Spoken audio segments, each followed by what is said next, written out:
When Americans cross into Canada, the difference is not announced.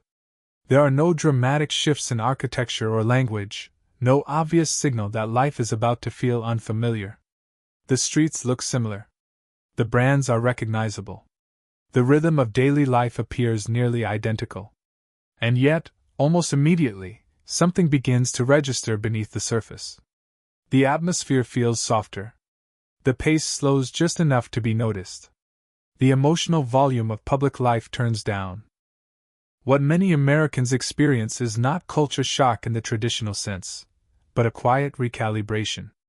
A sense that the same world is operating under a different emotional temperature. First impressions often center on movement. Canadians tend to walk with less urgency, even in busy urban centers.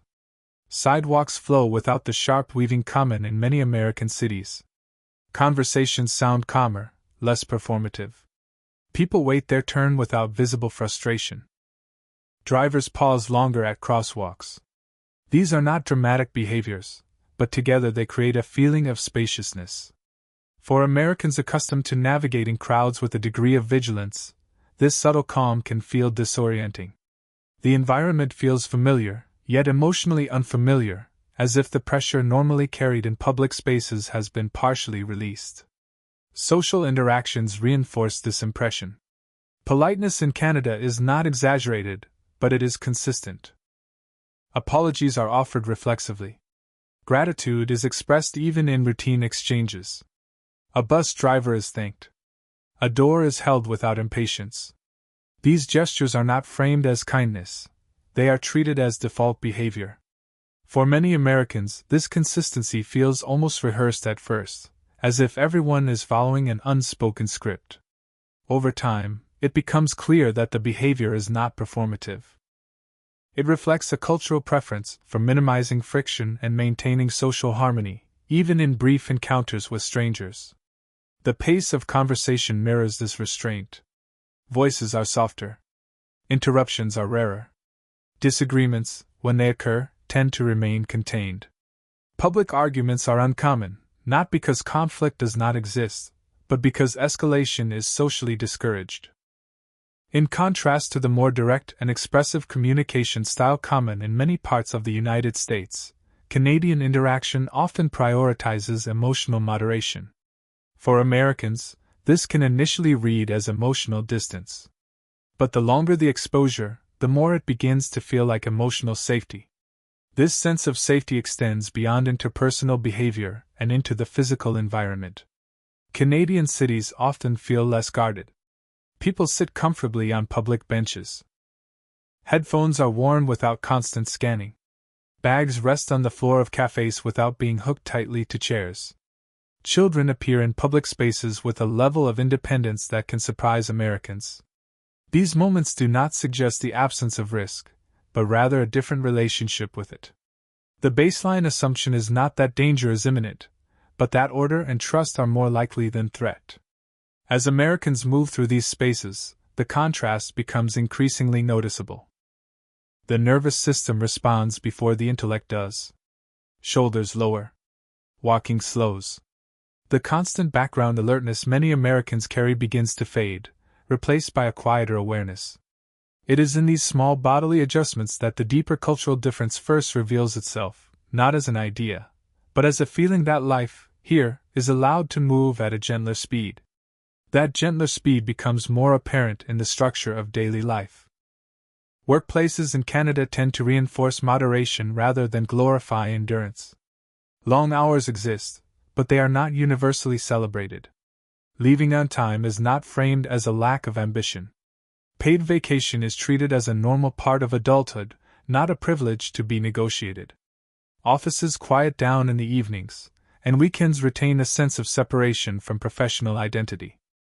For many Americans, whose routines are shaped by constant availability and performance, this boundary feels unusual.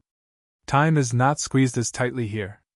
It is allowed to remain partially unclaimed. Public systems also contribute to this slower, safer feeling.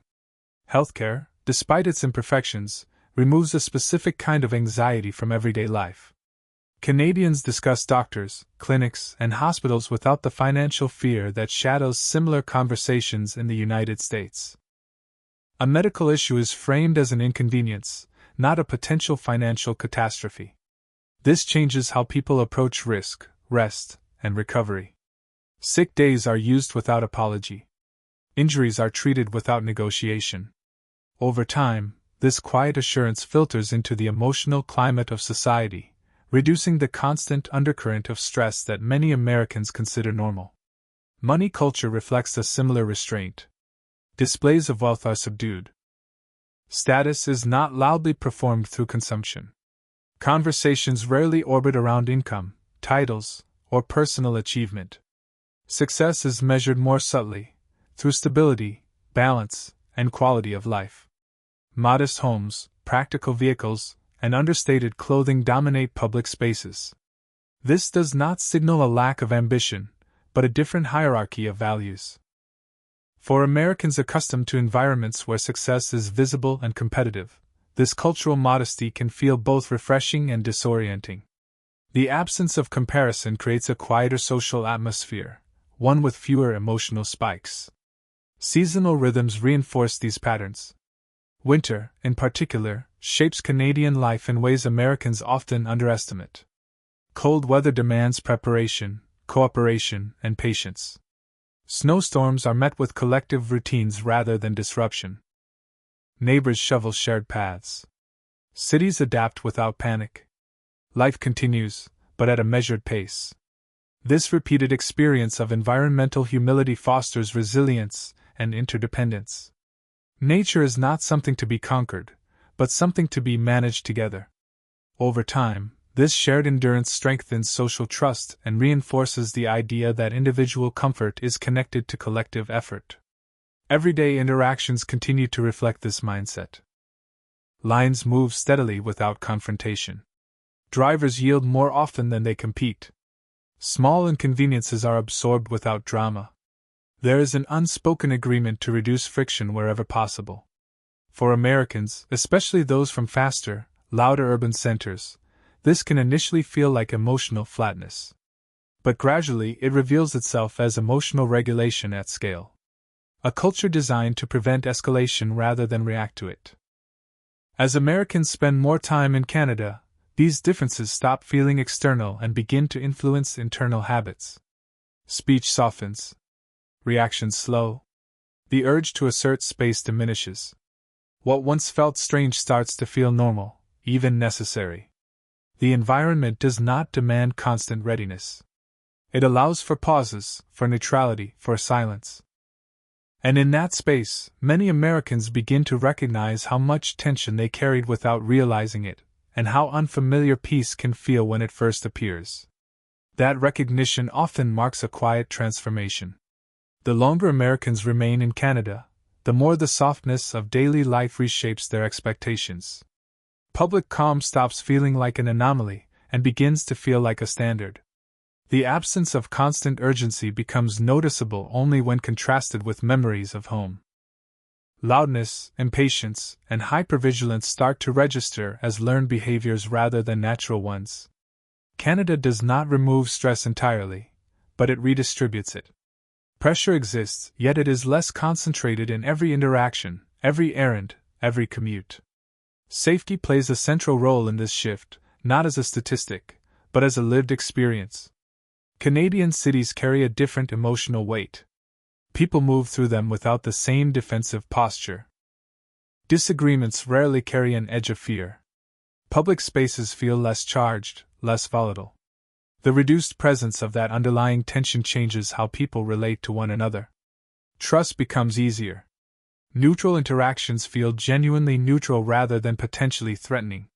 For Americans, this can be deeply affecting, because it reveals how much energy was previously spent simply staying alert. This sense of safety is reinforced by collective norms rather than constant enforcement. Rules are followed not out of fear, but expectation. Institutions are imperfect, but they are generally trusted. Communities function on the assumption that cooperation is normal. Lost items are returned. Small acts of help are offered without ceremony. These behaviors accumulate into an environment where caution is no longer the default. Over time, Americans often find themselves adopting the same assumptions, moving through life with less suspicion and more ease. Emotionally, the shift is subtle but profound. Anxiety softens at the edges. The nervous system recalibrates. What once felt like relaxation begins to feel like stability. The slower pace does not dull ambition, but it reframes it. Goals become less urgent, more intentional. Productivity is no longer the primary measure of worth. Time regains its texture. Silence becomes comfortable rather than awkward.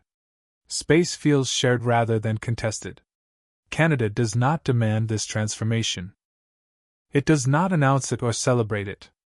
It occurs quietly, through repetition and exposure. Through held doors, unhurried mornings, calm voices, and systems designed to reduce rather than amplify stress. Many Americans only fully recognize the change when they leave, when familiar environments suddenly feel sharper, faster, heavier. The contrast lingers. In that realization lies the deeper insight. The softness, slowness, and safety Americans feel in Canada are not accidents of geography or climate. They are the result of cultural choices made over time. Choices about how to share space, how to resolve tension, how to define success, and how much pressure daily life needs to carry.